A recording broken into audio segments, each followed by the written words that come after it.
विश्वाधारं गगनवसनं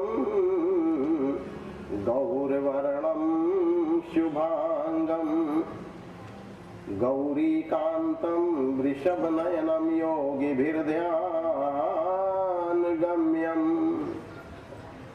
वन्दे शम्भुं भवभयहरं सर्वलोकैकनाथं। मंगलम भगवान शंभुर्मंगलम वृषभध्वजा मंगलम पार्वतीनाथं मंगलाय तनूहरः।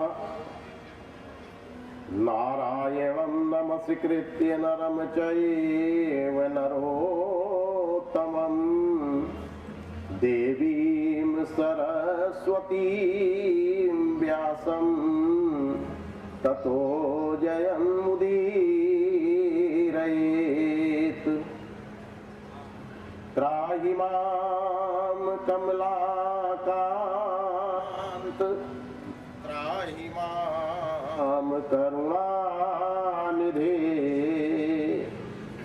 दीनबन्धोति दीनेश करुणासागर प्रभो। मंगलम राधिका कृष्णो सखी वृंदानी मंगलम वृंदारण्यम सदा रम्यम निकुंज मंगलालयम। जगद्गुरो नमस्तुभ्यं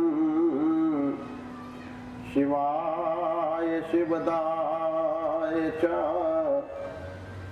योगीन्द्राणां च योगीन्द्र गुरूणां गुरुवे नमः। माई वाणी को पवित्र करने के लिए 2 मिनट हरि नाम संकीर्तन करें। रघुपति राघव राजा राम पतित पावन सीताराम। रघुपति राघव राजा राम पतित पावन सीताराम। रघुपति राघव राजा राम पतित पावन सीताराम।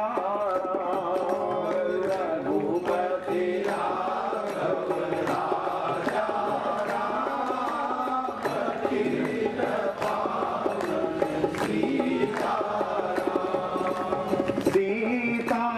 सीताराम सीताराम भज प्यारे तू सीताराम। सीताराम सीताराम भज प्यारे तू सीताराम। सीताराम सीताराम भज प्यारे तू सीताराम। सीताराम सीताराम भज प्यारे तू सीताराम। नारद की वीरा से निकला रघुपति राघव राजा राम। नारद की वीरा से निकला रघुपति राघव राजा राम। शंकर के डमरू से निकला पतित पावन सीताराम। शंकर के डमरू से निकला पतित पावन सीताराम।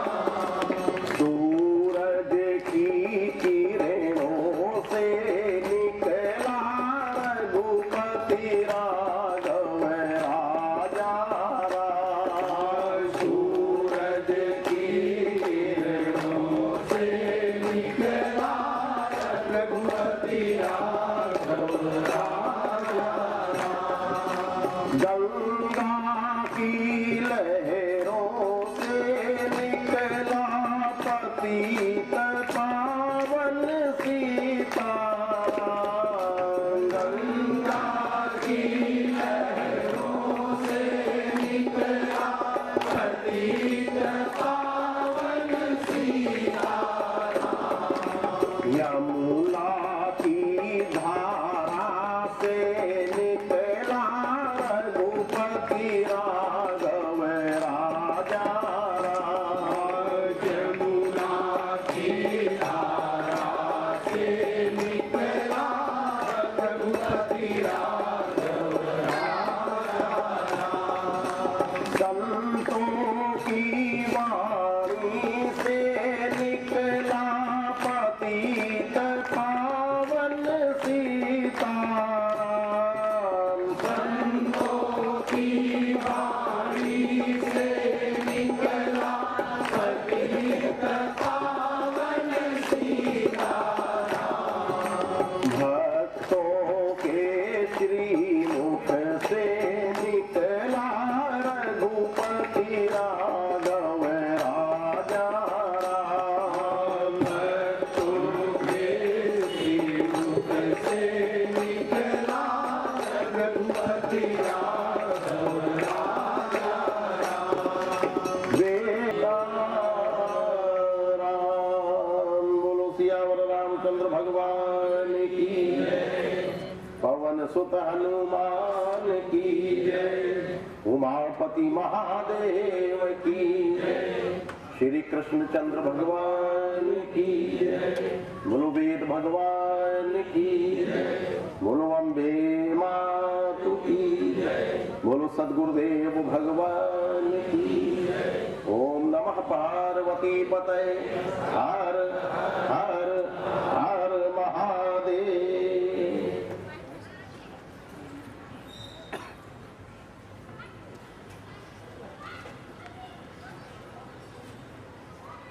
सम्माननीय इस कार्यक्रम के व्यवस्थापक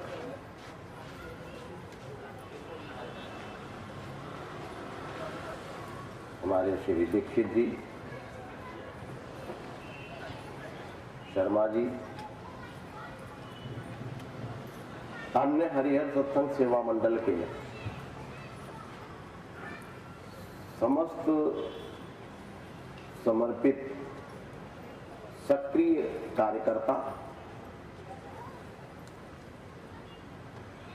तथा सत्संग प्रांगण में विद्यमान समस्त मुदमंगलमय भगवत पादार बिंदानुरागी भक्त प्रवर,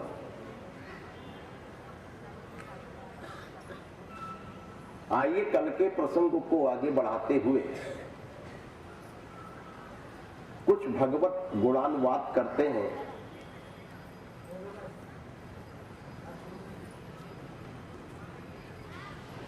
कल आप कर्म के प्रसंग में श्रवण कर रहे थे।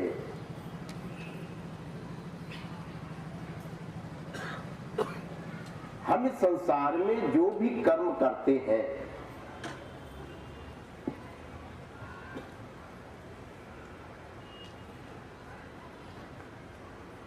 उसके 5 हेतु, 5 कारण होते हैं।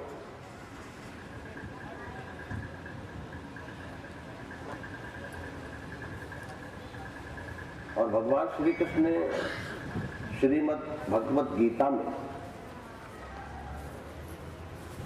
अर्जुन के समक्ष उन कर्म के 5 हेतुओं का वर्णन किया है कि हे अर्जुन, तुम इस संसार में जो भी कर्म करते हो, अच्छा हो, बुरा हो, पाप हो, पुण्य हो, शुभ हो, अशुभ हो, धर्म हो, अधर्म हो,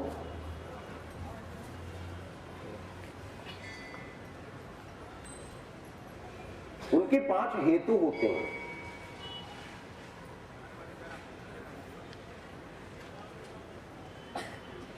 पंचैतानि महाबाहो कारणानि निबोध में, सांख्ये कृतान्ते प्रोक्तानि सिद्धये सर्वकर्मणाम्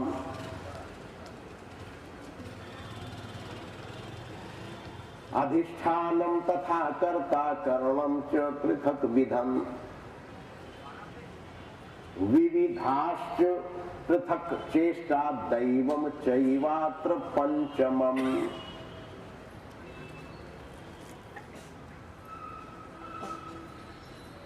ये 5 हेतु हैं।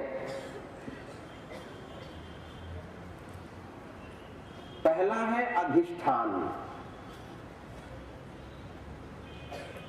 आधार।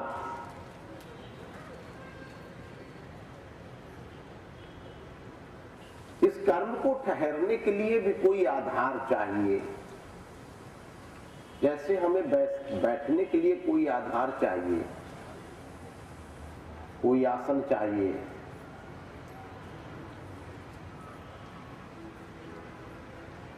वो आसन जितना सुकोमल होगा, मुलायम होगा,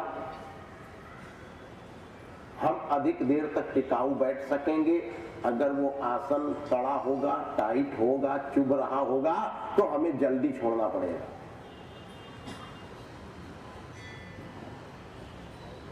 दूसरी बात, जिस आसन पर हम बैठते हैं उसके परमाणु हमारे शरीर में आते हैं और हमारे शरीर के परमाणु उस आसन पर जाते हैं।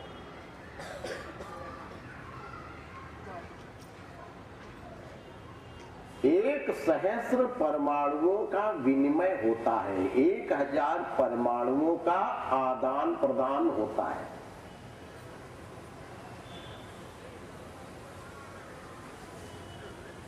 और इस प्रकार से इस विनिमय के आधार पर संपूर्ण मानव शरीर 3.5 वर्ष में पूरा का पूरा बदल जाता है।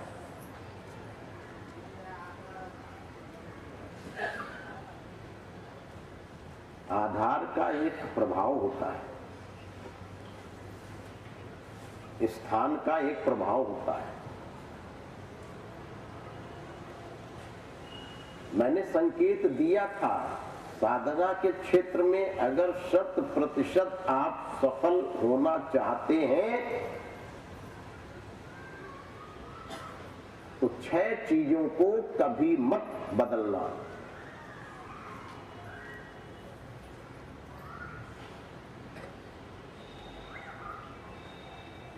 स्थान, आप जिस स्थान पर बैठकर पूजा पाठ करते हैं या अपने घर में भी कोई आप एक स्थान निश्चित कर लेते हैं, भले ही एक रूम का ही वो कक्ष क्यों ना हो, डबल रूम का फ्लैट हो, बेडरूम हॉल हो, जैसी भी सुविधा आपको परमात्मा ने दी हो, आप घर में एक छोटा सा पूजा का स्थान निश्चित करते हैं। वो स्थान परमानेंट होना चाहिए। अगर एक ही कक्ष है आपके पास और आपने कोई एक कोना, सबसे अच्छा कोना होता है उत्तर और पूर्व का कोना, जिसे कहते हैं ईशान दिशा। ये पूजा पाठ के लिए, परमार्थ पथ के लिए अग्रसित होने वाले साधकों के लिए परम पवित्र स्थल है। इसलिए घर का भी अगर एक ही कमरे का आपका कक्ष है तो उसमें भी आप ईशान दिशा का चयन करें, पूर्व और उत्तर का कोना।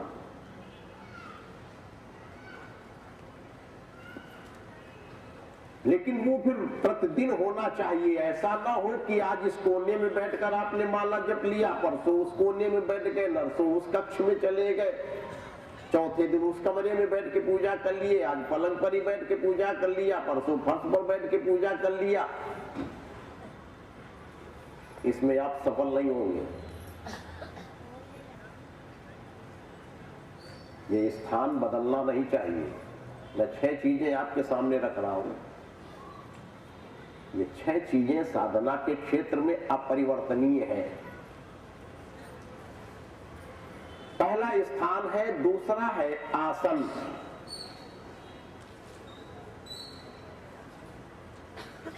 आसन ये भी अपरिवर्तनीय है। आसन भी बार बार बदला नहीं जाता। आज पूजा पाठ करने के लिए आपने चटाई बिछा ली, कल चटाई कहीं बच्चों ने इधर उधर फेंक दिया, घर में नजर नहीं आई, आपने चद्दर बिछा लिया, उस पर बैठकर माला जप लिया। परसों आप चद्दर ढूंढने लगे, पता लगा पत्नी ने वॉशिंग मशीन में डाल दिया चद्दर धोने के लिए, नहीं मिला तो गद्दा ही खसका के बैठ गए, उसी पर माला जपने लगे।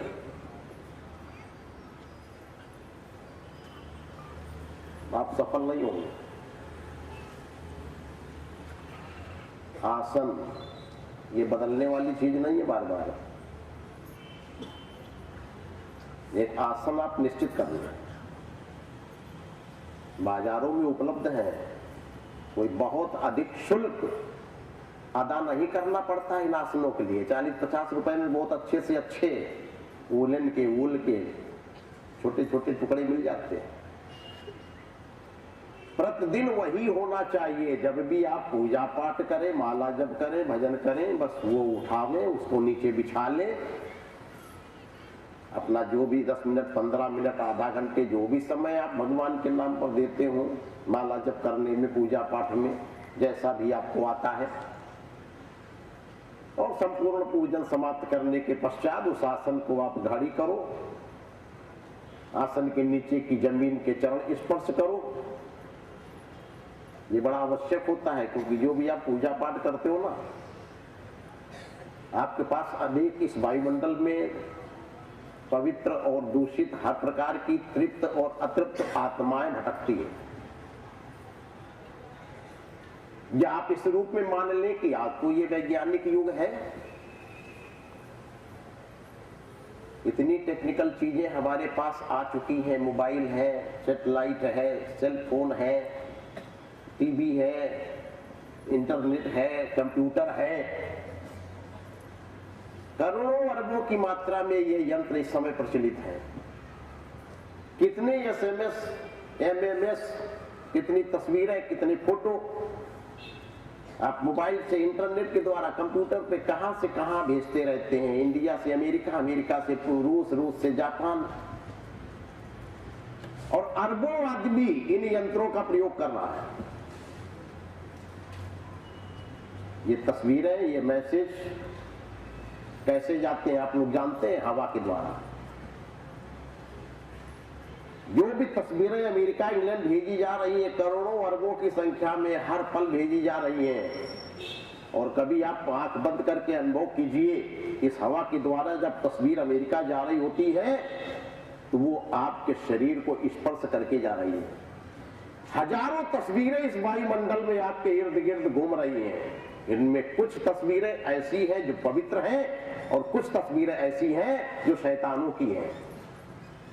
दुष्ट लोगों के भी SMS जा रहे हैं, गलत मैसेज भी भेजे जा रहे हैं, अच्छे पवित्र मैसेज भी संत लोग भेज रहे हैं, शुभाशीर्वाद, और बदमाश लोग भी इतने खोखा दे दो, ये भी मैसेज भेज रहे हैं। और ये सारे मैसेज आपके बॉडी को टच करते हैं। अनुभव कीजिए आप, ये मैसेज जाते कहां से? हवा के द्वारा ही तो जा रहे हैं। आपके इर्द गिर्द लाखों मैसेज घूम रहे हैं, लाखों तस्वीरें घूम रही हैं इस हवा के द्वारा जो अमेरिका, इंग्लैंड भेजी जा रही है।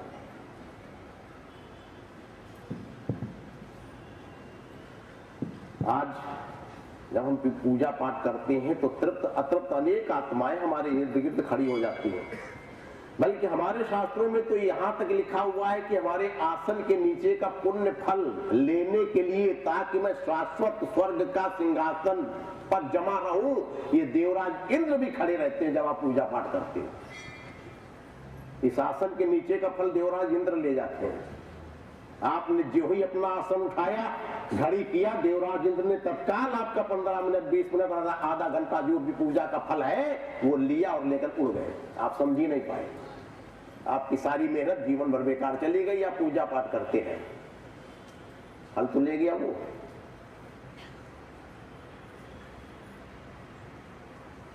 इसलिए आसन को उठाने से पूर्व उठाने लगो, उसके जो जमीन जहां बैठे हुए हो, धूल वगैरह होती है कच्ची मिट्टी में, हम लोग कहीं पूजा पाठ करते हैं तो उसका तिलक लगाने का प्राविधान हमारे यहाँ शास्त्रों में लिखा है। अब आपके यहाँ फर्श में कहाँ तिलक लगेगा, तो आप उसके चरण स्पर्श तो कर ही सकते हो, वो फल आपके पास सुरक्षित रहेगा।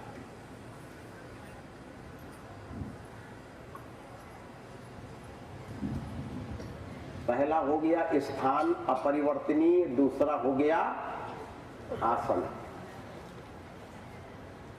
तीसरा समय। आप अपनी पूजा पाठ का एक समय निर्धारित कर लें। ये समय बार बार बदलने वाली चीज नहीं होती है कि सुबह 5 बजे उठ करके आपने पूजा कर लिया, परसों 7 बजे आंख खुली तो आप कल चले गए पूजा के कक्ष में, भगवान के सामने बैठ के आप माला जपने लगे। न 10 बजे आंख खुली तो आप माला जपने लगे, परसों टाइम नहीं मिला 2 बजे नहा धो करके आप बैठ के पूजा करने लगे। ऐसे आप कभी सफल नहीं होंगे। एक समय आप निश्चित करो और आप प्रयास करें कि प्रतिदिन आपका वही निश्चित समय रहे। कभी ऐसा अवसर आ जाए, इसके लिए हमारे यहाँ शास्त्रों में अनेक छूटें मिली हुई हैं। हम ये नहीं कहते कि वो सौगंध खा ली आपने, एक प्रकार से ये मानकर चलिए कि आपने सौगंध ही ले रखा है कि मैं इसी समय करूंगा। अगर समय हमारा वो कट गया, नहीं हो पाया, तो ये भी कोई ईश्वर की प्रेरणा से हुआ। भूल सुधार लो, प्रायश्चित कर लो, प्रभु याद कर लो, तब भी याद कर लो। ना करने से अच्छा है कि असमय कर लिया जाए, वो भी ठीक है, लेकिन समय पर किया जाए ज्यादा अच्छा है। अगर आपने 12 बजे का भोजन करने का नियम बना लिया है तो 12 बजे आपको भूख लगेगी, आप स्वस्थ रहेंगे। आप प्रतिदिन उसी समय भोजन लीजिए। आज तो 12 बजे कल खा लिया, कल सुबह 8 बजे ठूस लिया, परसों 2 बजे नहा धोकर चले गए किचन में, हाँ जी भोजन लाओ, खा लिया। 1 महीने के बाद आप पाएंगे कि आप बीमार हो गए। और प्रतिदिन एक निश्चित समय पर आहार लेने वाला व्यक्ति एक लंबे अंतराल तक, एक दीर्घ समय तक वो बीमार नहीं पड़ेगा। और असमय लिया हुआ भोजन रोग का कारण बन जाएगा। कभी 8 बजे खा लिया, कभी 12 बजे खा लिया, कभी शाम को 4 बजे खा लिया, आप खाकर देख लो, आप बीमार हो जाओगे। भोजन का भी एक समय आपने निश्चित कर रखा है कि हमें सुबह 8 बजे ब्रेकफास्ट लेना है, लेना है। 12 बजे कुछ रोटी खानी है, शाम को 4 बजे चाय के साथ हमें इतना नाश्ता लेना है, लेना। रात को 9 बजे भोजन लेना, ठीक है, निश्चित हो। और यही आप टाइम टेबल बिगाड़ कर देखो, जब भोजन का एक समय आपने निर्धारित कर रखा है तो भजन का समय भी आपको निर्धारित करना पड़ेगा। भोजन और भजन इन दोनों में बड़ा तालमेल है। भोजन हमारे स्थूल शरीर को शक्ति प्रदान करता है। पांच भौतिक जो स्थूल शरीर है, आकाश, वायु, अग्नि, जल और पृथ्वी, इन पंच तत्वों से बना हुआ ये पांच भौतिक शरीर स्थूल, इसको शक्ति मिलती है भोजन से।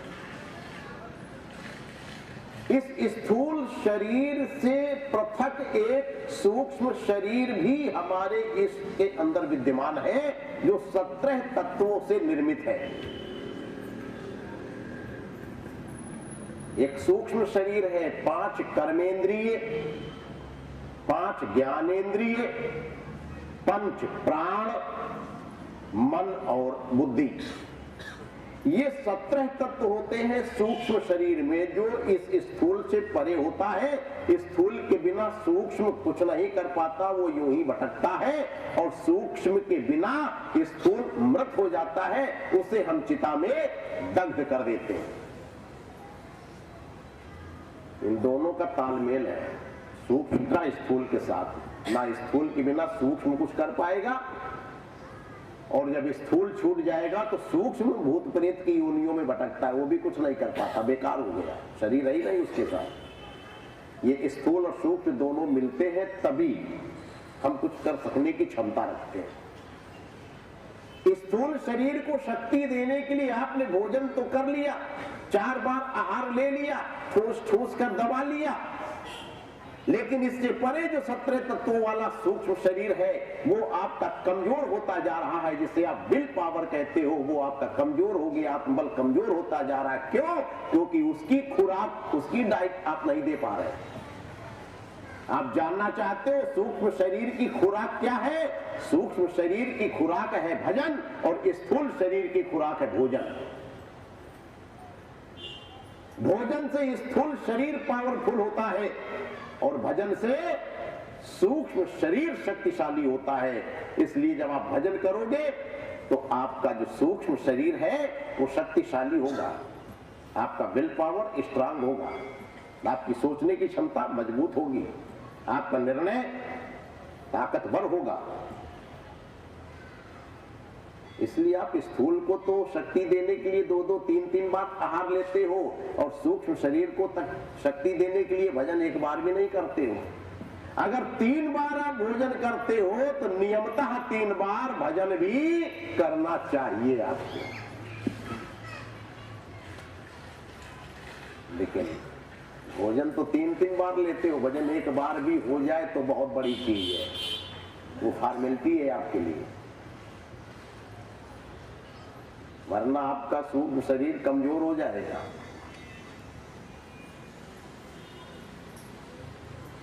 जब आप भजन करने बैठते हैं तो आपका एक समय निर्धारित होता है। स्थूल शरीर को शक्तिशाली बनाने के लिए आपने भोजन का समय निर्धारित किया है, तो सूक्ष्म शरीर को भी आप ताकतवर बनाने के लिए समय निश्चित करो।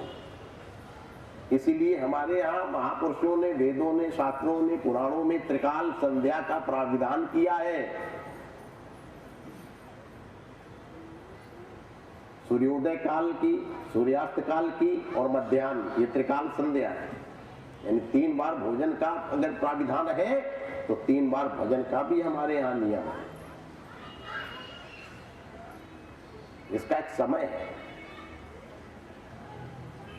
असमय किया हुआ भोजन आपके स्थूल शरीर को जब रोगी बना देता है, तो असमय किया हुआ भजन भी आपके सूक्ष्म शरीर को कहीं न कहीं रोग ग्रसित कर देगा। इसलिए उसका भी एक समय होना चाहिए। 8 बजे करते हैं तो रोज 8 ही बजे कीजिए, 8 के 8:15, 8:30 हो जाए, इतना आगे पीछे चल जाता है। इंडियन टाइम है, आगे पीछे चलता रहता है, इसमें घबराने की बात नहीं आपको, क्योंकि परमात्मा भी जानता है भारत वाले जितने पक्षियों वाले टाइम में। डाकघर विभाग का तो 1 लेटर मैंने पेपर में पढ़ा था, 16 साल के बाद उस आदमी के घर पहुंचा था। इतना पंक्चुअल है भारतीय समय, तो क्या कहोगे? वो आगे पीछे घंटा, आध घंटा तो हो जाता है। लेकिन हमारा कहने का तात्पर्य है समय होना चाहिए।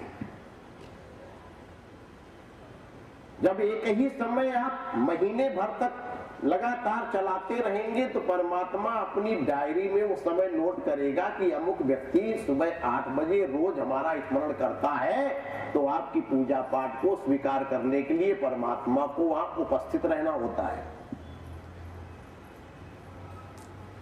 और आपका समय निश्चित नहीं है, आज 8 बजे कर लिया, कल आपने 10 बजे किया, परसों दोपहर को 2 बजे कर लिया। अब पता लगा 2 बजे का टाइम परमात्मा ने कहीं और किसी को दे रखा है, 2 बजे तुम याद कर रहे हो बैठ करके, तो परमात्मा तुम्हारे बाप का नौकर थोड़ी है कि जब चाहो तब बुलाओ आ जाएंगे। अरे किसी एक समय पर आप उसको याद करो, स्मरण करो, तो परमात्मा अपनी डायरी में तुम्हारा वो टाइम टेबल लिख लेगा कि नहीं भाई रोज 8 बजे ये स्मरण करता है, महीनों हो गया है, मैंने देख लिया है, अब मैं इसके पास 8 बजे जाया करूँ। क्योंकि उसका 10 बजे का टाइम और कहीं फिक्स है। कोई 10 बजे वाला साधक नहीं बैठा कहीं रोज भगवान को याद कर रहा प्रतिदिन, वो डायरी में उसका नाम लिखे हुए। बाजा आप 10 बजे बैठ गए एक दिन के लिए, तो परमात्मा वहां से छोड़कर थोड़ी भाग के आएगा तुम्हारे पास। एक टाइम निश्चित कर लो, तो महीने 2 महीने के बाद परमात्मा उस टाइम पर आपकी पूजा ग्रहण करने के लिए उस समय पर वहां आ जाएगा। आप एक नियम बनाओ। आपने नियम बना लिया, पक्षियों को दाना डालने के लिए छत पर जाते हैं, आप दाना डालते हैं, कौवे भी आते हैं, कबूतर भी आती हैं, गौरैया भी आती है, अनेक पक्षी आते हैं, डालते रहो, अच्छे भी पक्षी आएंगे, बुरे भी आएंगे। आपने दाना डालने की आदत बना ली, डालते रहिए, वर्षों आप यही करते रहिए, और मैं दावा करता हूं एक दिन आपकी उसी छत पर उन दुष्ट और अच्छे पक्षियों की जगह पर कभी हंस भी उतर आएगा दाना चुगने के लिए। इंतजार करो। आज कौवा आ रहा है, आने दो, कल हंस भी उतर सकता है उस छत पर दाना देखकर, परम हंस भी आ सकता है। आप तो दाना डालिए, एक नियम बना लो, हमें ये करना है।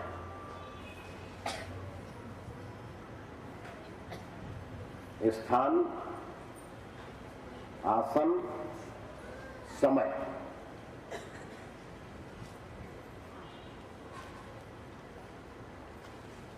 चौथा है इष्ट।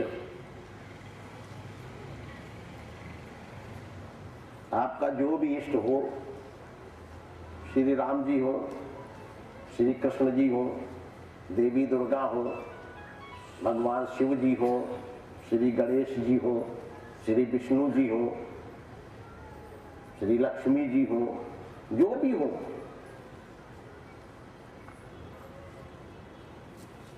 एक साधे सब सधे, सब साधे सब जाए, रहीमन मूल ही सींचिए, फूल ही फर ही अघाए।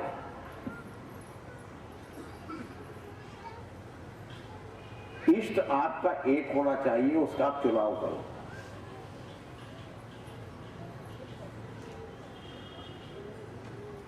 ये चुनाव आपके अंदर से होगा। अगर आपने शास्त्रों का अध्ययन किया है तो चुनाव करने में आपको बड़ी आसानी होगी। आपके इष्ट के चुनाव में शास्त्र आपकी सहायता करेंगे।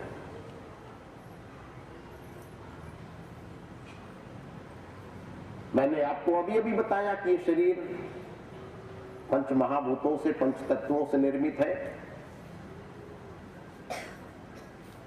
आकाश, वायु, अग्नि, जल, पृथ्वी, क्रमशः। आकाश से वायु की उत्पत्ति हुई, वायु से अग्नि की, अग्नि से जल उत्पन्न हुआ, और जल से इस पृथ्वी की उत्पत्ति कही गई।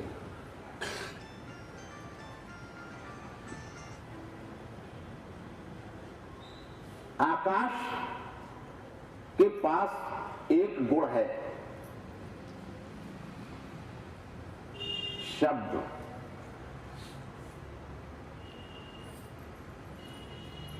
जब आकाश का एक पुत्र पैदा हुआ, वायु, वायु इतना योग्य और लायक पुत्र है इस संसार में, पुत्र ऐसा ही होना चाहिए। अब पुत्र को पिता की धरोहर तो वसीयत के रूप में मिलती ही मिलती है। ये हमारे भारतीय संविधान में भी लिखा है, वैदिक संविधान भी वही कहा करते थे कि पिता का वारिस पुत्र होता है। पैतृक संपत्ति पुत्र के नाम ट्रांसफर हो जाती है। गांव में भी पिताजी के बाद बेटों को घर मकान लिख दिया जाता है। जो भी खेती होगी उस पर भी नाम लेखपाल पटवारी आकर चढ़ा देते हैं। तो पुत्र को पिता की सारी संपत्ति धरोहर के रूप में प्राप्त होती है। वायु को अपने पिता की संपत्ति, पिता के पास, आकाश के पास क्या था? शब्द था। कौन सा गुण था? शब्द। ये शब्द नाम की जो संपत्ति है ये पुत्र को ट्रांसफर हो गई, धरोहर के रूप में उस वायु को मिल गई। वायु ने इतना योग्य पुत्र है कि पिता के द्वारा प्राप्त की हुई संपत्ति को बड़ा सुरक्षित रखते हुए स्वयं के पुरुषार्थ के माध्यम से और संपत्ति अर्जित करके उसमें वृद्धि कर दी। पुत्र ऐसा होना चाहिए, नालायक नहीं होना चाहिए कि बाप की संपत्ति को भी सुरा और सुंदरी में उड़ा दे। बाप की कमाई हुई प्रतिष्ठा उसकी इज्जत मान सम्मान, उसकी संपत्ति को सुरक्षित रखते हुए और पिता की अर्जित की हुई प्रतिष्ठा में अगर 4 चांद लगा दे, वृद्धि कर दे, वो है पुत्र। और पुत्र अगर पिता के द्वारा कमाई हुई संपत्ति उस धूमिल कर दे, उसकी प्रतिष्ठा को मिटा दे, वो पुत्र योग्य नहीं कहलाता। इसलिए वायु इतना योग्य पुत्र है कि पिता के द्वारा प्राप्त की हुई संपत्ति को सुरक्षित रखा, शब्द को सुरक्षित रखा और अपनी एक संपत्ति और बढ़ा के जोड़ दी। वायु ने अपने पुरुषार्थ के द्वारा जो संपत्ति उत्पन्न किया, जो गुण पैदा किया, वायु का गुण था स्पर्श। आकाश के पास स्पर्श नहीं है, वो केवल शब्द है, लेकिन वायु के पास 2 गुण है। आकाश के द्वारा मिला हुआ शब्द, हवा जब चलती है तो इसमें शब्द भी होता है, जो कई बार आप लोगों ने सुने होंगे, और हवा चलती है तो स्पर्श के द्वारा इसका अनुभव भी होता है कि हवा चल रही है। आकाश का स्पर्श आप नहीं कर सकते हो, लेकिन वायु का स्पर्श कर सकते हो। इसलिए वायु में कितने गुण हो गए? 2। एक तो पिता के द्वारा मिला, दूसरा खुद का पैदा कर लिया उसने। अब वायु से एक पुत्र पैदा हुआ जिसका नाम था अग्नि। धन्य है इस पुत्र को। ये भी अपने बाप दादों के द्वारा मिली हुई संपत्ति को सुरक्षित रखते हुए अपने पुरुषार्थ के द्वारा तीसरा और गुण, तीसरी एक नई संपत्ति और पैदा करके उसमें जोड़ दी। अग्नि को 2 गुण तो अपने पूर्वजों से मिले। अपने दादा से शब्द मिला, अपने पिता का स्पर्श अर्थात शब्द और स्पर्श ये अपने पूर्वजों से पाया, ये धरोहर, ये संपत्ति। और अग्नि ने जो अपना तीसरा गुण पैदा किया उसका नाम था रूप। इसलिए अग्नि के पास कितने गुण हो गए? शब्द, स्पर्श और रूप। अग्नि जब प्रज्वलित होती है तो उसमें शब्द भी होता है, अग्नि जब प्रज्वलित होती है तो इसका स्पर्श भी होता है, गर्माहट हम महसूस कर सकते हैं। और अग्नि जब प्रज्वलित रहती है तो उसका रूप भी हम देख सकते हैं कि ये आग जल रही है। हवा का रूप नहीं देखा जा सकता, लेकिन अग्नि का रूप आप देख सकते हो। ये रूप हवा में नहीं था, लेकिन अग्नि ने अपना पैदा किया ये गुण। इसलिए अग्नि में कितने गुण हो गए? 3। शब्द, स्पर्श और रूप। अब इस अग्नि के एक पुत्र पैदा हुआ, इसका नाम था जल। धन्यवाद का पात्र है ये पुत्र भी। बहुत सुंदर चरित्रवान आचरण वाला पुत्र है ये। इसने भी अपने पूर्वजों के द्वारा प्राप्त संपत्ति को, उनकी प्रतिष्ठा को सुरक्षित रखते हुए और उस संपत्ति में वृद्धि कर दी। अपने पुरुषार्थ के द्वारा कमाकर उसमें क्षय नहीं किया उसका। 3 गुण तो उस जल को अपने पूर्वजों से मिले। परदादा आकाश से शब्द मिला, दादा वायु का स्पर्श मिला, पिता अग्नि का रूप मिला, और स्वयं के पुरुषार्थ के द्वारा जो उसने एक अपनी संपत्ति उसमें जोड़ा, जो कमाया, उसका नाम था रस। ये रस जो गुण है जल का, ये स्वयं का पैदा किया हुआ गुण है। इसलिए जल के पास संपत्ति के रूप में 4 चीजें आ गई। जल में शब्द भी होता है, कल कल कल कल बहती हुई नदी की आवाज कभी आप सुनो आंख बंद करके, उसमें शब्द आपको मिलेगा। जल का स्पर्श भी होता है, आप छू सकते हो, ये भी गुण है जल में। जल का रूप भी है, आप देख भी सकते हो जल। और जल में एक गुण जो खुद का गुण है वो है रस। आप पी करके गीला उस रस का अनुभव भी कर सकते हो, उसमें रस भी है। इसलिए जल में कितने गुण हो गए? 4।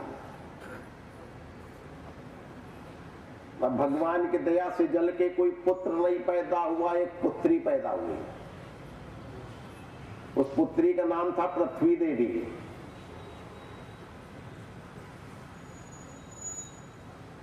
और सर्वाधिक धन्यवाद की पात्रा है ये कन्या, इसको ज्यादा धन्यवाद दिया जाना चाहिए। इतनी योग्य है वो कन्या, इसलिए हर माता पिता का कर्तव्य है कि कन्या को पुत्र से ज्यादा योग्य और सक्षम बनाओ। पुत्र के कंधे पर तो एक ही परिवार की प्रतिष्ठा का प्रश्न होता है, लेकिन कन्या के कंधे पर मालूम है 2 परिवारों की प्रतिष्ठा का भार होता है, पितृकुल का और पति कुल का। इसलिए मेरी समझ में कन्याओं को ज्यादा सुशिक्षित करना चाहिए, उनको पुत्र से अधिक योग्य बनाने का प्रयास हर माता पिता को करना चाहिए। पुत्र मोह में उलझकर कन्याओं के साथ कभी भी दुर्व्यवहार मत करना, क्योंकि कन्या जननी बनती है कभी।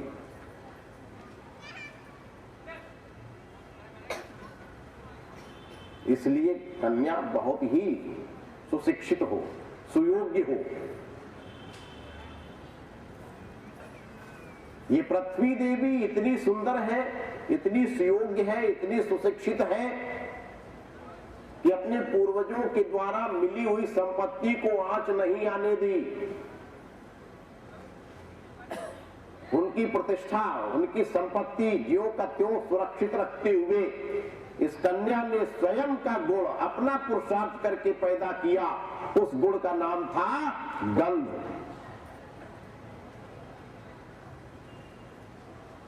इसलिए पृथ्वी के पास कितने गुण हो गए? 5।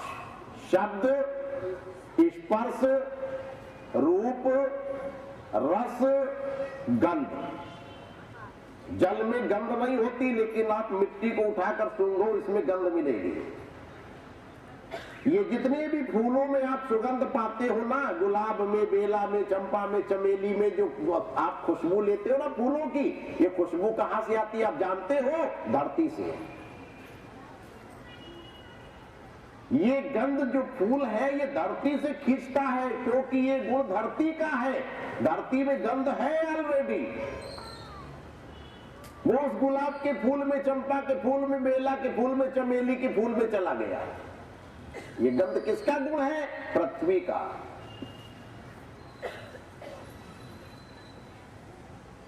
इसलिए पृथ्वी में 5 गुण हैं। जल में 4, अग्नि में 3, वायु में 2, आकाश में 1। ये क्रमशः है। इन 5 तत्वों से हमारा ये शरीर बना है।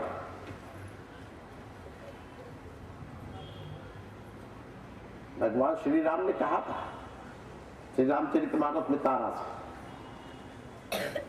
कि क्षिति जल पावक गगन समीरा, पंच रचित यहु अदम शरीरा। क्षिति जल, पावक गगन, समीर अर्थात आकाश, वायु, अग्नि, जल और पृथ्वी। ये पंच भौतिक शरीर इन 5 तत्वों से निर्मित है। हमारे शरीर में ये 5 तत्वों का सम्मिश्रण है। इनके मसाले से बनाया गया है। कोई बिल्डिंग बनाते हो ना, तो उसमें भी मोरंग, सीमेंट, क्या क्या दुनिया के मसाले लगाते हो। ऐसे ही इस शरीर रूपी बिल्डिंग को बनाने के लिए ये सब पंच तत्वों को मिला करके मसाला तैयार किया गया, उससे ये प्रोडक्शन हुआ। हाँ, इनमें इसका रेशियो है, वो मैं आपको दिखा देता हूं। जैसे बिल्डिंग बनाने के लिए आप रेशियो एक रखते हो ना, कि बालू रेत इसमें 4 गुना हो और सीमेंट 1 गुना हो। 1 बोरी सीमेंट पर प्लास्टर करना है तो 8 बोरी रेत डालो, और अच्छा मजबूत बनाना है तो 6 बोरी डालो। तो स्लेब डालनी है तो रेशियो और थोड़ा सा मजबूत रखो, 1 बोरी में 3 बोरी रेत डाल करके स्लेब डालो, मजबूत बनाओ। दुनिया के रेशियो होते ना, ऐसे ही शरीर को बनाने के लिए इन तत्वों का भी एक रेशियो है। ये सब बराबर मात्रा में नहीं है, याद रखना। किसी भी शरीर में एक तत्व 50% और बाकी जो 4 तत्व होते हैं वो 12.5% होते हैं। 12.5 4 जगह से मिलकर के वो भी 50 हो गया, और 1/5 कोई 50% ही है, पूरे 100% हो गया शरीर में। इस प्रकार से इन तत्वों का बंटवारा इस शरीर में हुआ है।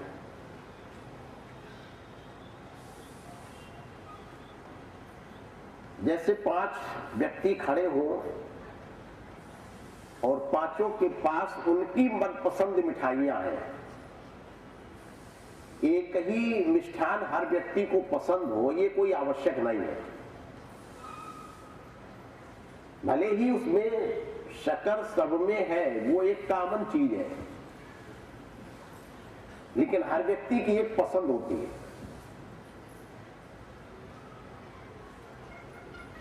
जैसे हमें बचपन में गुलाब जामुन बहुत पसंद आता था, सारी मिठाइयों से ज्यादा मैं बड़े चाव से खाता था। मिठाइयां तो तमाम प्रकार की हैं, कलाकंद है, रसगुल्ला है, बर्फी है, पेड़ा है, बालूशाही है, तमाम है, लेकिन अपनी पसंद है। किसी को कलाकंद बहुत अच्छा लगता है खाने में, किसी को बर्फी अच्छी लगती है, किसी को पेड़ा, किसी को काजू कतरी, किसी को रसगुल्ला, किसी को गुलाब जामुन। जिसको जो स्वीट्स मिष्ठान ज्यादा पसंद है वो उसे अधिक मात्रा में लाता है। अब 5 आदमी है, एक सेर 5 प्रकार की मिठाई लिए खड़े हैं। एक को रसगुल्ला पसंद है, एक सेर ले आया। दूसरे को गुलाब जामुन पसंद है, उसने भी एक सेर खरीद लिया। तीसरे को बर्फी ज्यादा पसंद है, उसने बर्फी ले लिया 1 सेर। चौथे को पेड़ा पसंद है, 1 सेर पेड़ा ले लिया। 5वें को काजू कतरी पसंद है, उसने 1 सेर काजू कतरी ले लिया। अब 5 आदमी जब मिलते हैं तो उन्होंने विचार किया कि ऐसा करो कोई उपाय कि इन 5 मिष्ठान का हम लोग जायका ले सके। आओ हम लोग बंटवारा करते हैं। तो रसगुल्ला वाले ने कहा देखो भाई, हमें रसगुल्ला सर्वाधिक प्रिय है, आधा तो मैं अपने पास रखूंगा, आधा सेर। अब बाकी ये आधा सेर बचा है, इसके 4 भाग कर लो, आधा आधा पाओ और तुम चारों ले लो। ऐसा ही चारों ने कहा कि हमें बर्फी ज्यादा पसंद है, मैं आधा सेर अपने पास रख लेता हूं, आधा आधा पाओ आप चारों को दे देता हूं। इन 5 आदमियों ने ऐसे ही बंटवारा कर लिया। अब 5 आदमी के पास 5 प्रकार की मिठाई पहुंच गई। पहुंच गई। खुद की मिठाई कितनी है उसके पास? आधा सेर। बाकी 4 मिठाइयां कितनी है? आधा आधा पाव। आधा आधा पाव 4 जगह से आई तो कितना हो गया? आधा सेर।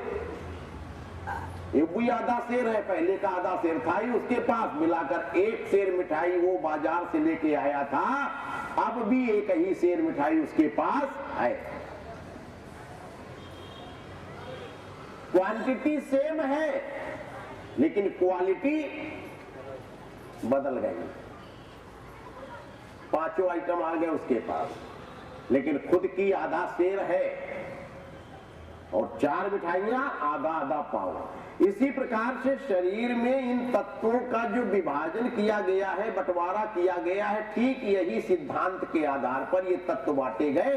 खुद का कोई भी एक तत्व आपके पास आधा सेर है और बाकी जो 4 तत्व है वो आधा आधा पाव है आपके शरीर में। इसलिए किसी व्यक्ति की जो प्रकृति होती है ना, एक दूसरे से मिलती नहीं है। पति की पत्नी से विचारधारा नहीं मिलती, पत्नी की पति से विचार नहीं मिलते, माँ की बेटी से विचारों में तालमेल नहीं बैठता, पिता पुत्र के विचारों से सहमत नहीं होता। ये सब अलग अलग है। सबके घरों में ये कहानी रोज होती है कि आपकी पत्नी की विचारधारा आपसे टेली करती है, नहीं करती। ये लोग कंप्रोमाइज करते हैं, समझौता करते हैं कहीं पर, उसके आधार पर ये जीवन चलता है आपका। मैं वो भी दिखा दूंगा कि समझौता किस आधार पर होता है। आप कहते हो काम होना चाहिए, पत्नी ने कहा कतई नहीं होना चाहिए।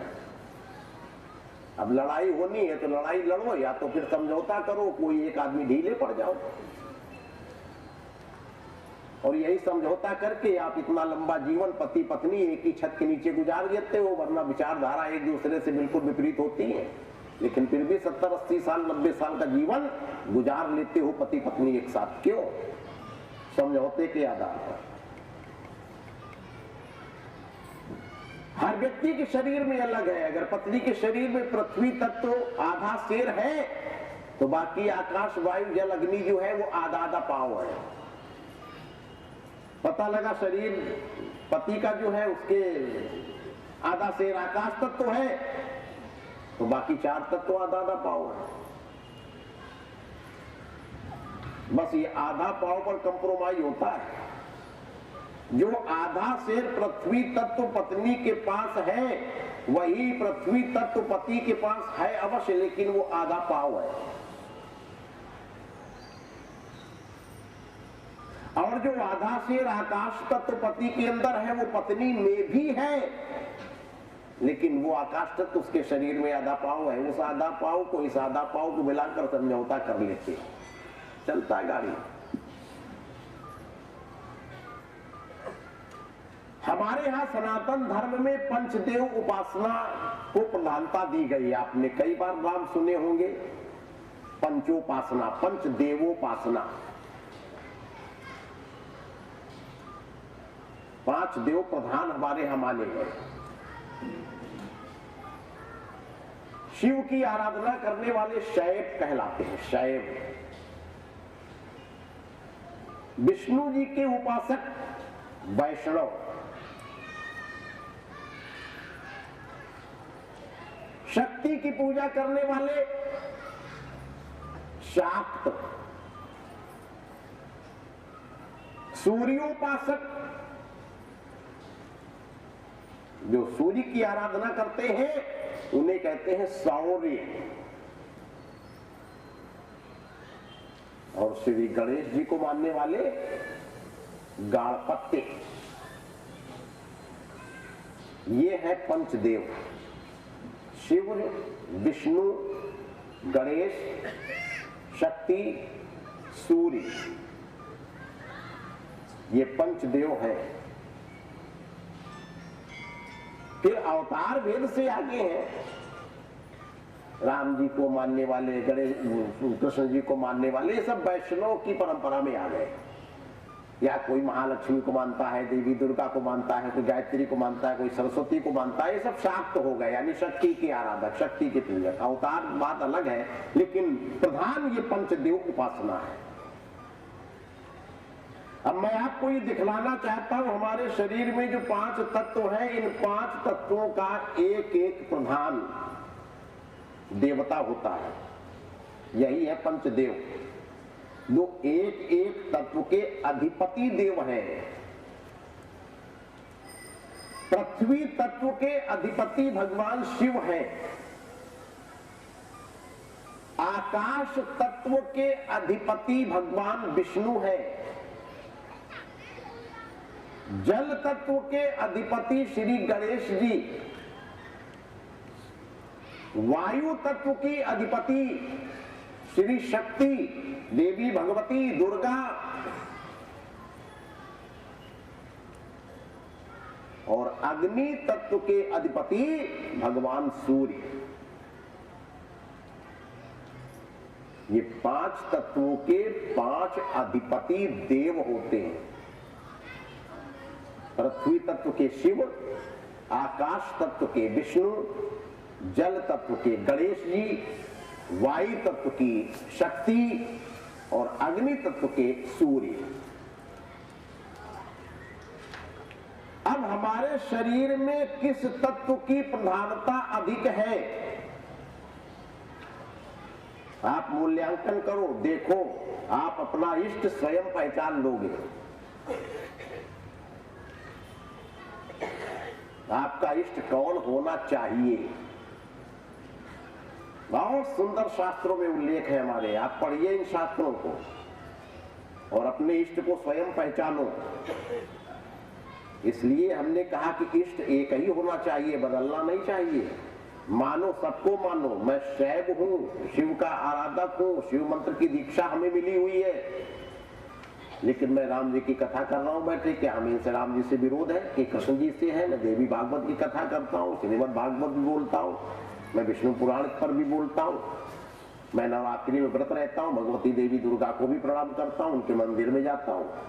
इसका तात्पर्य थोड़ी कि मैं शैव हूं तो मैं दूसरों का अपमान करूं, ये कौन सिखा रहा तुम्हें? लेकिन इष्ट एक ही होगा। प्रणाम आप सबको करेंगे और हर एक में आप अपने इष्ट का दर्शन करेंगे। मैं श्री राम जी को जब प्रणाम करता हूं ना, तो मैं इनकी झांकी देखता हूं, मैं हंसता हूं कि हमारे भगवान शिव धनुष बाण लिए खड़े, देखो कितना सुंदर रूप बनाए। ये कोई दूसरे थोड़ी, हमारे भगवान शिव ही तो है राम जी के रूप में खड़े। मैं देवी दुर्गा को प्रणाम करता हूँ। हाँ, धन्य हो महाराज, आज भगवती बने हुए शेर पर सवार किए बैठे हो आप। हर जगह अपना इष्ट देखो। जब तुलसीदास जी ने कह दिया श्री राम मैं सब जग जानी, अगर उनके इष्ट श्री राम है तो क्या उन्होंने वृंदावन में जाकर भगवान श्री कृष्ण को प्रणाम नहीं किया था? ऐसा नहीं था। उन्होंने भगवान श्री कृष्ण को, बांके बिहारी को प्रणाम किया, उनके मंदिर के दर्शन किया। वहां के पुजारियों ने तुलसीदास जी की बहुत हंसी उड़ाई। आइए भारतवर्ष के महान संत तुलसीदास जी, मैंने सुना है कि आप श्री राम जी के परम भक्त हो, उनके अलावा कभी ये शीश आपका झुका ही नहीं किसी के आगे। आज हमारे लाला के आगे नतमस्तक हो गए, झुक गया तुम्हारा शीश बांके बिहारी के चरणों में। अपने आप को बड़ा राम भक्त मानते हो। बहुत हंसी करते रहे, बड़ी खिंचाई तुलसीदास जी की कर चुके। तो तुलसीदास जी ने कहा भैया मैं सच कहता हूं कि मेरा शीश राम जी के अतिरिक्त और किसी के आगे आज तक नहीं झुका। सारे पुजारी हंसने लगे कि हमारी आंखों में धूल झोंकते हो तुलसीदास जी, ये देखो किसको आप प्रणाम कर रहे हो। तुलसीदास जी हंसने लगे, कहने लगे तुम देखो मैं किसे प्रणाम कर रहा हूं।